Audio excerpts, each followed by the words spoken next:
Desa Sukareja tumbuh cepat. Jalan aspal masuk, tower berdiri, sinyal lancar. Hanya satu wilayah yang tidak pernah disentuh pembangunan, Rawa Rontek. Orang tua desa selalu berkata, kalau dengar suara rontek, jangan jawab, jangan menoleh. Rontek adalah suara aneh, seperti tulang kering dipatahkan pelan-pelan. Anak muda menganggap itu karang bambu, ranting patah, atau suara binatang malam. Termasuk aku. Kami datang berlima, tim survei lahan untuk proyek perumahan tugasku, dokumentasi dan pengukuran. Pagi hari rawa terlihat biasa. Air hitam kehijauan. Gelembung kecil naik pelan ke permukaan.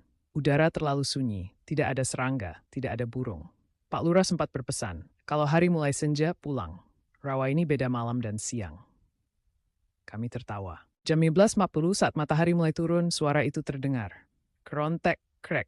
Bukan dari satu arah, seperti mengelilingi kami. Aku mengira itu batang kayu di bawah air. Tapi lalu nama kami dipanggil. Pelan, serak, seperti orang tenggelam lama. Mas, aku menoleh, dan itulah kesalahan pertamaku.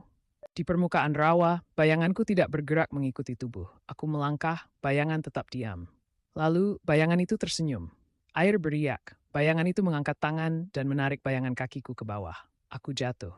Air rawa dingin dan lengket seperti lumpur hidup.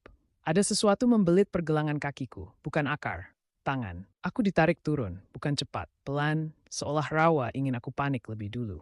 Di bawah air, aku melihat wajah-wajah pucat, rambut panjang mengambang, mata terbuka, tapi kosong. Mereka tidak berenang, mereka berdiri.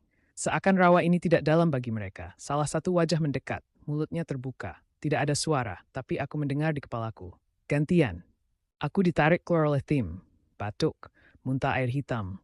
Tapi sejak itu, kakiku berat. Semasa ada menggek. Jam menunjukkan 11 mal, langit terupis dari rawa. Pak Ardi, ketua tim, berkata, Kita pulang sekarang. Kami sadar satu orang hilang. Dimas, jejaknya berhenti di pinggir rawa. Tidak ada tanda jatuh, tidak ada perlawanan, hanya helm proyeknya berisi air rawa dan rambut panjang. Kabut makin tebal. Dan dari dalam rawa terdengar suara Dimas. Tungguin aku. Pak Beni berhenti berjalan. Kakinya perlahan masuk ke tanah, padahal dia berdiri di tanah keras. Seperti rawa merayap keluar. Dia berteriak. Tanah menelan tubuhnya dari kaki sampai dada. Tidak ada air, tidak ada cipratan. Hanya suara, rontek, rontek. Saat kepalanya hilang, rawa dia. Kami terjebak, arah keluar hilang, kompas berputar, sinyal mati. Saat gelap datang, rawa berubah. Airnya naik setinggi lutut, padahal kami di tempat yang sama. Dari kabut, muncul sosok-sosok berdiri. Tubuh setengah rusak, leher patah, tangan bengkok. Mereka tidak menyerang, mereka menunggu, seperti antrean. Sosok lebih tinggi muncul, kulitnya hitam berlendir. Tulang rusuk menonjol keluar, matanya kosong tapi penuh. Rawa ini tidak menelan, rawa ini mengganti. Kami mengerti, setiap orang yang clear harus diganti satu. Kami tinggal bertiga. Rawa mendesak, kabut menutup. Sosok itu menunjuk satu persatu. Saat sosok itu menunjuk aku, kakiku langsung tenggelam setengah. Aku berteriak. Pak Ardi menangis. Pak Surya melangkah maju. Saya yang tinggal. Rawa tersetir gerak. Tanah mengeras kintu. Padra mereka mesti. Kalau keluar, jangan ceritakan semua. Kami berlari. Tiba-tiba berada di pinggir desa. Jam menunjukkan 11.02. Hanya selisih 7 menit sejak terakhir aku lihat jam. Padahal rasanya berjam-jam. Warga menemukan kami. Tidak bertanya banyak. Mereka hanya berkata, masih ada yang diambil ya? Proyek dibatalkan. Rawa dipagari. Tapi setiap musim hujan, pagar bergeser sendiri. Dan kadang anak-anak desa mendengar suara dari balik rawa. Mas, pulang. Kalau ada yang menjawab, biasanya satu orang desa akan hilang dalam seminggu. Aku selamat. Tapi setiap malam, kakiku terasa berat. Seperti masih ada tangan di sana. Dan kadang saat sepi, aku mendengar suara pelan di lantai rumahku. Krek, rontek. Rawa rontek tidak mengikuti orang. Ia hanya mengingat siapa yang pernah disentuhnya. Dan suatu hari, rawa itu menagih kembali. Sejak keluar dari rawa rontek, aku tidak pernah benar-benar kembali normal. Setiap mandi, air di lantai kamar mandi menghitam pelan. Bukan lumpur, bukan tanah. Seperti air rawa yang mengenali kakiku. Kalau aku berdiri terlalu lama, air itu naik sampai mata kaki, lalu surut sendiri. Dokter bilang itu cuma sugesti. Tapi sugesti tidak meninggalkan bau busuk. Malam keempat setelah kejadian, suara itu muncul lagi. Bukan dari rawa, dari bawah lantai rumahku.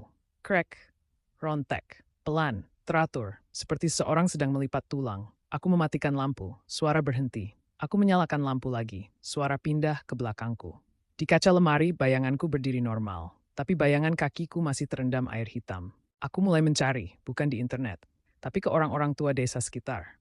Mereka menyebut satu hal yang sama. Dulu itu bukan rawa. Tempat itu dulunya tanah kubur darurat.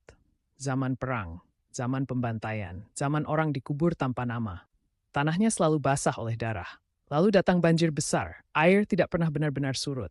Dan sejak itu, tanah itu menyimpan lebih banyak kaki daripada nama. Rawa Rontek tidak makan manusia. Ia mengganti peran. Yang mati tidak pergi, yang hidup mengisi posisi yang kosong.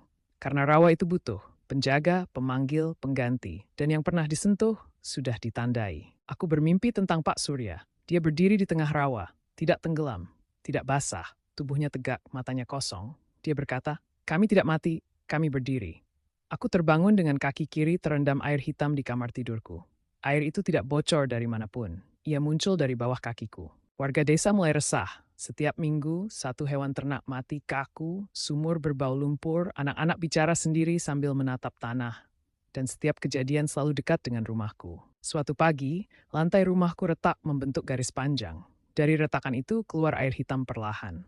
Tetanggaku berteriak, "Tanahmu lembek." Aku injak lantai, kakiku masuk sedikit saja. Tapi aku mendengar suara jelas dari bawah.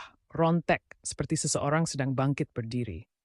Aku dengar suara mereka tiap malam. Dia mengaku satu hal yang dulu dia sembunyikan. Saat di rawa, sebelum Pak Surya menawarkan diri, Pak Ardi sempat menunjuk aku, rawa bereaksi. Dan Pak Surya melangkah menggantikan pilihan itu. Artinya, secara perjanjian, aku seharusnya yang tertinggal. Malam itu hujan turun tanpa awan. Tanah di sekitar rumahku amblas pelan. Air hitam naik setinggi betis. Dari permukaannya muncul tangan-tangan, tidak mencakar. Mereka menopang tubuh mereka sendiri untuk berdiri. Satu persatu, Pak Beni, Dimas, Pak Surya. Mereka berdiri diam. Lalu satu suara muncul, bukan dari mulut siapapun. Yang keluar belum diganti. Aku bisa lari, aku bisa pindah kota. Tapi aku tahu, rawa tidak mengejar orang.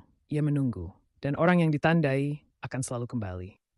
Aku melangkah ke tengah genangan. Air naik sampai pinggang. Suara rontek berhenti. Semua sosok menatapku. Aku berkata pelan, aku yang salah jalan pulang.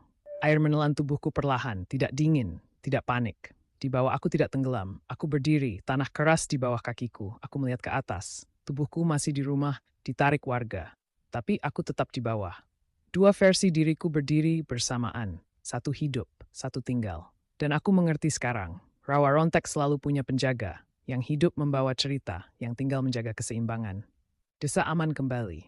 Rumahku ditimbun, dipagari, tidak ada lagi genangan. Tapi kalau malam terlalu sunyi dan kamu mendengar suara tulang dipatahkan pelan dari tanah basah, jangan menoleh, jangan menjawab.